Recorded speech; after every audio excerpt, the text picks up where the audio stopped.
Hi, friends, welcome to my channel learn.pk. Subscribe my channel to learn daily new things.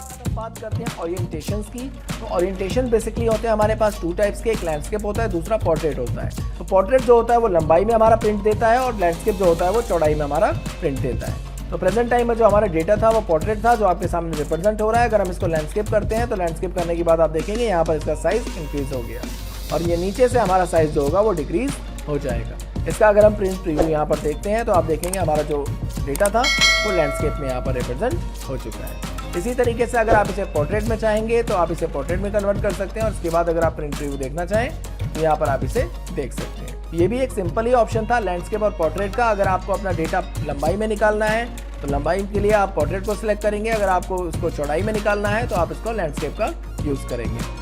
इसके बाद सबसे important option आता है हमारा पेपर साइज। आपको पेपर साइज का खासकर ध्यान रखना होता है कि आप कौन से पेपर पर प्रिंट लेना चाह रहे हैं। जैसे मान लीजिए A3 पेपर है, A4 पेपर है, लीगल पेपर है, बहुत सारे डिफरेंट टाइप्स के पेपर्स आपके सामने यहाँ पर दिए हुए हैं, उनके साइजेस आपके सामने रिप्रेजेंट हो रहे हैं। इनमें से कोई भी साइज आप यहाँ पर इजीली सिलेक्ट कर सकते हैं। मोस्टली जो डॉक्यूमेंट्स होता है, जो ऑफिस के अंदर डॉक्यूमेंट यूज़ किया जाता है वो A4 पेपर ही होता है, तो हम यहाँ पर A4 पेपर को सिलेक्ट करेंगे। और इसके बाद हमारा नेक्स्ट ऑप्शन आता है प्रिंट एरिया, यानी अभी अगर हम प्रिंट निकाल रहे हैं तो हमारे सभी एरिया का प्रिंट आ रहा है। अगर हम यहाँ पर कुछ एरिया को सेट करना चाहते हैं कि भाई मैं कुछ डिफरेंट एरिया का ही प्रिंट लेना चाहता हूँ तो सिर्फ उसी का ही प्रिंट आपके सामने रिप्रेजेंट होगा। तो इसको आप किस तरीके से कर सकते हैं, इसके लिए हम यहाँ पर कुछ डेटा को सिलेक्ट कर लेते हैं। जैसे मान लीजिए हमने यहाँ से सिलेक्ट किया इतना डेटा, और इतना डेटा सिलेक्ट करने के बाद मैं चाहता हूँ सिर्फ संदीप तक ही हमारा डेटा रिप्रेजेंट होना चाहिए, यानी इतना ही मुझे डेटा का प्रिंट लेना है। तो उतने डेटा को आप यहाँ पर सिलेक्ट कर सकते हैं, यहाँ पर इस एरिया को सेट कर सकते हैं।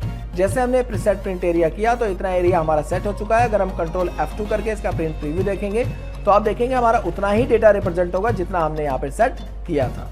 इसके बाद यहाँ पर ऑप्शन आता है आपका क्लियर प्रिंट एरिया। जैसे आप क्लियर करेंगे तो वापस से जो हमने सेटिंग की थी, जो हमने पेज को सेटअप किया था कि हमें उतना ही प्रिंट चाहिए, वो क्लियर हो जाएगा। और उसके बाद अगर आप प्रिंट प्रीव्यू देखेंगे तो आपका पूरा का पूरा डेटा यहाँ पर रिप्रेजेंट हो जाएगा। तो इस तरीके से आप इसे क्लियर कर सकते हैं, प्रिंट एरिया को क्लियर कर सकते हैं। इसके बाद आप देखेंगे एक ऑप्शन हमारे सामने रिप्रेजेंट हो रहा है ब्रेक्स का, यानी अगर आप ये चाहते हैं कि आप किसी डेटा को ब्रेक करना चाहते हैं, यानी हाफ डेटा आप चाहते हैं किसी और पेज पर आ जाए और हाफ डेटा आप किसी और पेज पर लेना चाहते हैं। 10 नंबर का जो डेटा हो वो 10 नंबर का डेटा हमारा अलग पेज पर आए और 10 के बाद 11 से जो डेटा हो वो अलग पेज पर हमारा डेटा शो करे। तो इस तरीके से आप इसे ब्रेक कर सकते हैं। यहाँ पर आप देखेंगे आपके सामने एक ऑप्शन आएगा इंसर्ट पेज ब्रेक का। इस इंसर्ट पेज ब्रेक पर जैसे आप क्लिक करेंगे तो आप देखेंगे हमारे सामने एक लाइन बनकर आ जाएगी। इसका मतलब ये हो गया कि यहाँ से ये ब्रेक हो चुका है। अब आपको प्रिंट प्रीव्यू देखना है, कंट्रोल F2 प्रेस करिए। यहाँ पर आप देखेंगे हमारा 10 तक डेटा यहाँ पर रिप्रेजेंट हो रहा है फर्स्ट पेज पे। और अगर यहाँ पर हम सेकंड पेज का यूज़ करते हैं, जैसे हम नेक्स्ट करते हैं, तो यहाँ पर देखेंगे हमारा नेक्स्ट डेटा यहाँ पर रिप्रेजेंट हो चुका है 11 से।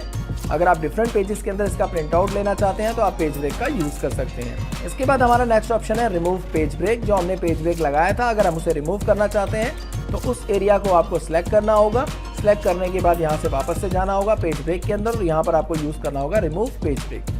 जैसे आप रिमूव पेज ब्रेक करेंगे तो आपका वो डेटा जो भी था वो रिमूव हो जाएगा। इसके बाद का नेक्स्ट ऑप्शन है रिसेट ऑल पेज ब्रेक्स, यानी कि इसका मतलब ये है कि अगर आपने एक के अलावा कई जगह पर पेज ब्रेक का यूज़ किया है और अगर आप इस ऑप्शन का यूज़ करते हैं तो उन सभी को ये क्लियर कर देगा। तो इस तरीके से आप तीन ऑप्शन का यूज़ कर सकते हैं। इसके बाद आप देखेंगे यहाँ पर एक ऑप्शन है हमारे सामने बैकग्राउंड का। तो बैकग्राउंड पर क्लिक करने के बाद यहाँ से आप पिक्चर को इंपोर्ट कर सकते हैं। कोई भी बैकग्राउंड में अगर आप पिक्चर लगाना चाहें तो वो यूज़ कर सकते हैं। आपके सामने तीन ऑप्शन रिप्रेजेंट कर रहा है। सबसे पहला फ्रॉम अ फाइल, यानी आपकी सिस्टम में अगर कोई डेटा है तो यहाँ से आप उसे ब्राउजिंग कर सकते हैं। यहाँ से आप बिंग सर्वर से कोई डेटा उठा सकते हैं और यहाँ से वन ड्राइव से आप कोई डेटा यूज़ कर सकते हैं। आज का जो हमारा नेक्स्ट ऑप्शन है वो है प्रिंट टाइटल्स का। तो प्रिंट टाइटल्स बहुत ही बेहतरीन ऑप्शन है MS एक्सेल का, जिसका यूज़ प्रिंटिंग के हर एक कॉन्सेप्ट के लिए किया जाता है। जिसमें आप सबसे पहला ऑप्शन देखेंगे लैंडस्केप एंड पोर्ट्रेट, जो कि मैंने अभी आपको बताया। अगर आप अपने प्रिंट को लैंडस्केप में लंबाई में लेना चाहते हैं तो पोर्ट्रेट का यूज़ करेंगे, और अगर आप उसे चौड़ाई में यूज़ करना चाहते हैं, यानी चौड़ाई में उसका प्रिंट लेना चाहते हैं, तो यहाँ से लैंडस्केप का यूज़ करेंगे। इसके बाद आप देखेंगे यहाँ पर एडजस्ट टू, यहाँ पर आप देखेंगे हमने स्केलिंग का यूज़ किया था, यही स्केल हमारे सामने यहाँ पर रिप्रेजेंट कर रहा है। तो यहाँ से आप स्केल को इंक्रीज या फिर डिक्रीज कर सकते हैं। इसके बाद आप देखेंगे आपके सामने ऑप्शन है फिट टू। यहाँ पर आप अपने डेटा को किस पेज पर सेट करना चाहते हैं उसे यहाँ पर एडजस्ट कर सकते हैं। और उसके बाद यहाँ पर पेपर साइज है, कौन सा पेपर आपको यूज़ करना है वो यहाँ पर सेलेक्ट कर सकते हैं। कलर DPI है, कलर आप DPI कितना रखना चाहते हैं वो यहाँ पे मैनेज कर सकते हैं। और इसके बाद अगर आप इसका प्रिंट प्रीव्यू देखेंगे तो कुछ इस तरीके से आपके सामने डेटा रिप्रेजेंट हो जाएगा। इसके बाद का जो नेक्स्ट ऑप्शन है हमारा वो है मार्जिन का। मार्जिन के अंदर आप देखेंगे हमारा जो ऑप्शन है वो डिफरेंट टाइप्स के मार्जिन को एडजस्ट करने के लिए ऑप्शन दिखाया हुआ है, हॉरिजॉन्टल एंड वर्टिकल। इन दोनों ऑप्शन से अगर हम टिक कर देते हैं तो आप देखेंगे हमारा जो भी डेटा है वो सेंटर पॉइंट पे यहाँ पे रिप्रेजेंट हो जाएगा। इसको सिलेक्ट करके जैसे हम प्रिंट प्रीव्यू करेंगे तो आप देखेंगे हमारा जो डेटा था वो लेफ्ट साइड से और राइट साइड से इक्वल स्पेस जनरेट करके यहाँ पर शो हो चुका है। तो इस तरीके से आप अपने डेटा को मैनेज कर सकते हैं सेंटर पॉइंट के अंदर। सेंटर में अगर आप अपना प्रिंट आउट लेना चाहते हैं तो सेंटर में आप इस तरीके से सिलेक्ट कर सकते हैं। इसके बाद का जो हमारा नेक्स्ट ऑप्शन है वो है हेडर एंड फुटर का। यहाँ पर आप चाहें तो हेडर के ऊपर कोई पेज नंबर यूज़ कर सकते हैं, page number 1 of oblique use कर सकते हैं, थीम यूज़ कर सकते हैं, कंडीशनल फॉर्मेटिंग्स का यूज़ कर सकते हैं, या फिर आपके सामने बहुत सारे ऑप्शंस यहाँ पर दिए गए, इसमें से कुछ भी आप यूज़ कर सकते हैं। तो यहाँ पर हम फिलहाल ले लेते हैं पेज नंबर और उसके बाद नेक्स्ट ऑप्शन हमारा फुटर का। फुटर के अंदर हम क्या लेना चाहते हैं, मान लीजिए हम फुटर के अंदर लेना चाहते हैं लोकेशन, यानी हमारी जो फाइल है वो किस जगह पर सेव है, हम उसकी लोकेशन लेना चाहते हैं। यहाँ पर हमने लोकेशन को सिलेक्ट किया और उसके बाद हम यहाँ से प्रिंट प्रीव्यू कर लेते हैं। आप देखेंगे हमारा पेज नंबर यहाँ पर शो हो गया जो हमने पेज नंबर लिया था। इसके बाद अगर हम यहाँ पर फुटर की बात करें तो फुटर पर आप देखेंगे हमारी फाइल का लोकेशन यहाँ पर शो हो गया, हमारी फाइल किस लोकेशन में सेव है वो यहाँ पर रिप्रेजेंट कर रहा है। तो इस तरीके से आप हेडर और फुटर का यूज़ कर सकते हैं। इसके बाद का जो हमारा नेक्स्ट ऑप्शन है वो है शीट्स का। ये बहुत ही बेहतरीन ऑप्शन है जिसका यूज़ हर एक कंपनी अपने डेटा को प्रिंट लेने से पहले करती है। अब सबसे पहला ऑप्शन मैं आपको बता दूं सेट प्रिंट एरिया का है, जो कि मैंने आपको यहाँ से भी बताया, यही सेम ऑप्शन है। यहाँ पर आप क्लिक करके किसी भी डेटा को सिलेक्ट कर सकते हैं। सिलेक्ट करने के बाद अगर आप सिर्फ इतने ही एरिया का प्रिंट लेना चाहते हैं तो एरिया को सिलेक्ट करके यहाँ से प्रिंट प्रीव्यू देख सकते हैं, जिसमें आप देखेंगे आपका डेटा सिर्फ उतना ही आएगा जितना आपने एरिया को सेट किया था। इसके बाद का जो हमारा नेक्स्ट ऑप्शन है वो है प्रिंट टाइटल्स के अंदर row to repeat it at top. इसका बहुत ही बेहतरीन यूज़ किया जाता है। जैसे मान लीजिए अभी हम इसका प्रिंट प्रीव्यू देखते हैं। इस प्रिंट प्रीव्यू के अंदर देखेंगे हमारी हेडिंग्स यहाँ पर शो हो रही है। जैसे हम पेज नंबर नेक्स्ट करेंगे यहाँ पर तो आप देखेंगे हमारा जो डेटा था उसकी हेडिंग यहाँ से गायब हो चुकी है, क्योंकि हमारा जो डेटा है वो बेसिकली एक साथ ही पूरा का पूरा प्रिंट होगा।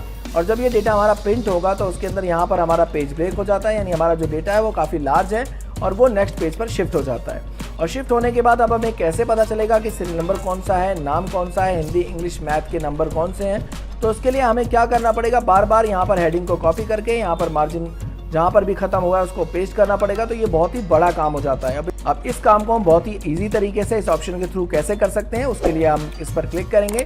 क्लिक करने के बाद आपको सिंपली क्या करना है, रो रिपीटेड पर आपको सिंपली क्लिक करना है और जिस रो को आप रिपीट करना चाहते हैं उसको यहाँ पर सिलेक्ट कर लेना है और सिलेक्ट करने के बाद सिंपली प्रिंट प्रीव्यू करना है। प्रिंट प्रीव्यू करने के बाद आप देखेंगे हमारा जो डेटा था वो यहाँ पर रिप्रेजेंट हो चुका है। इसके बाद जैसे हम पेज नंबर 2 पर क्लिक करेंगे तो पेज नंबर 2 पर क्लिक करने के बाद वही रो हमारी यहाँ पर रिपीट हो चुकी है, यानी जितने भी पेजेस हमारे यहाँ पर रिपीट होंगे उन सभी के ऊपर ये ऑटोमेटिकली हेडिंग रिपीट होती चली जाएगी। तो इस तरीके से आप अपने बड़े से बड़े डेटा को मैनेज कर सकते हैं, बड़े से बड़े डेटा की हेडिंग को मैनेज कर सकते हैं।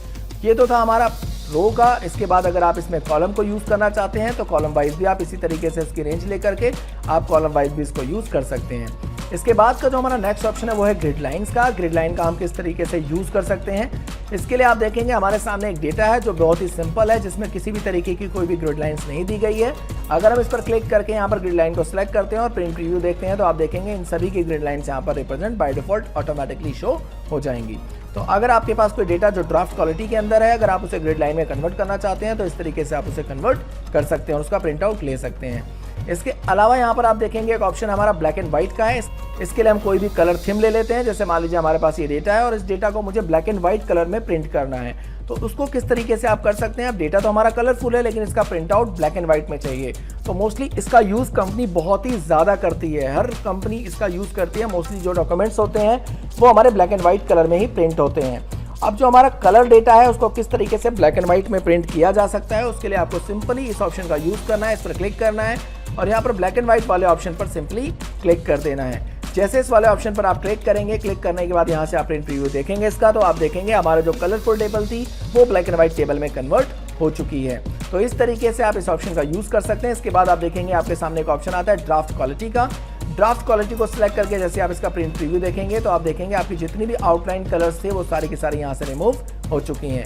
आप इसका ड्राफ्ट क्वालिटी में प्रिंट आउट ले सकते हैं। इसके अलावा यहाँ पर आप देखेंगे एक और ऑप्शन हमारे सामने शो हो रहा है रो एंड कॉलम्स हेडिंग्स का। हम ड्राफ्ट क्वालिटी को यहाँ से हटा देते हैं और रो कॉलम हेडिंग्स को यहाँ पे सिलेक्ट करके रखते हैं और उसके बाद इसका प्रिंट प्रीव्यू देखते हैं। अब आप देखेंगे हमारा जो भी डेटा था उसकी हेडिंग्स और कॉलम यानी कि रो और कॉलम्स की जो हेडिंग्स होती हैं वो यहाँ पर शो हो चुकी हैं। आप देखेंगे ABCD और 1 2 3 4 में हमारा ये रो और कॉलम यहाँ पर शो अप हो चुका है। तो इस तरीके से अगर आप रो और कॉलम की हेडिंग की प्रिंटिंग लेना चाहते हैं तो उसका भी आप इस तरीके से यूज कर सकते हैं। बाद का जो हमारा लास्ट ऑप्शन बचता है वो बचता है पेज ऑर्डर्स का। पेज ऑर्डर्स के अंदर आप देखेंगे हमारा जो भी ऑप्शन है वो किस तरीके से, पेज ऑर्डर के अंदर आप देखेंगे हमारा जो ऑप्शन है उसका मतलब है down then over and over then down. इसका मतलब ये हुआ कि जो भी हमारा प्रिंट आउट निकलेगा वो पेज नंबर को किस तरीके से हम मैनेज कर सकते हैं, डाउन की तरफ या राइट की तरफ। अब किस तरीके से मैनेज करना है उसके लिए सबसे पहले क्या करना होगा, यहाँ पर हमें इसे पेज ब्रेक कर लेना होगा। यहाँ पर आप देखेंगे कॉर्नर में एक ऑप्शन आता है पेज ब्रेक का। इस वाले ऑप्शन पर जैसे हम क्लिक करेंगे तो आप देखेंगे हमारे जो भी पेजेस थे वो यहाँ पर पेज नंबर शो हो चुके हैं। जैसे आप देखेंगे यहाँ पर पेज नंबर 1 हमारे सामने शो हो रहा है, उसके बाद पेज नंबर 3 यहाँ पर शो हो रहा है और यहाँ पर आप देखेंगे पेज नंबर 5 हमारा यहाँ पर शो अप हो रहा है। इसके बाद अगर हम यहाँ पर नीचे की तरफ आते हैं तो यहाँ पर पेज नंबर 2 और पेज नंबर 4 और पेज नंबर 6 यहाँ पर शो अप हो रहा है। यानी पेज नंबर 1 यहाँ पर है, पेज नंबर 2 हमारा नीचे की तरफ है और उसके बाद पेज नंबर 3 हमारा यहाँ ऊपर है और उसके बाद पेज नंबर 4 हमारा नीचे है। तो ये हमारा जो ऑप्शन आ रहा है वो डाउन टू ओवर की तरफ आ रहा है। और इसके बाद अगर हम यहाँ पर ओवर देन डाउन करते हैं और इसको ओके कर देते हैं तो यहाँ पर आप देखेंगे पेज नंबर 1 हमारा यहाँ आ गया, पेज नंबर 2 हमारा यहाँ आ गया, पेज नंबर 3 हमारा यहाँ पर आ गया। यहाँ पर आप ध्यान से देख सकते हैं पेज नंबर 3 है, उसके बाद पेज नंबर 4 यहाँ पर आ गया, पेज नंबर 5 यहाँ पर आ गया और पेज नंबर 6 यहाँ पर रिप्रेजेंट हो चुका है। इस तरीके से आप अपने डेटा को रिप्रेजेंट करा सकते हैं डाउन टू ओवर या ओवर टू डाउन की तरफ। तो यही थे हमारे ऑप्शंस पेज सेटअप के MS Excel के। Thanks for watching the video and don't forget to subscribe to my channel learn.pk and hit the bell icon for new video notifications. Thanks.